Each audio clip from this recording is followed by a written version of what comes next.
it's Claire from Wool Couture and I'm going to show you how to slip some stitches. So at a point in your pattern where it tells you to slip your stitches onto a stitch holder, you just take these stitches and just slip them over onto the stitch holder like that, however many it says. Or if you haven't got a stitch holder, I have been known to use needle and thread, and you can just take a needle and thread and just do exactly the same, and then just tie a knot in the thread, and that will hold your stitches for later.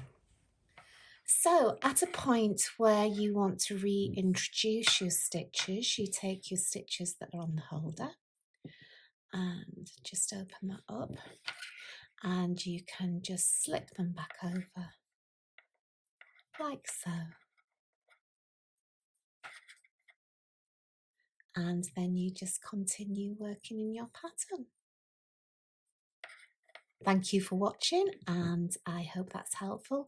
Please do give us a thumbs up down below, and I look forward to seeing you next time. Thank you.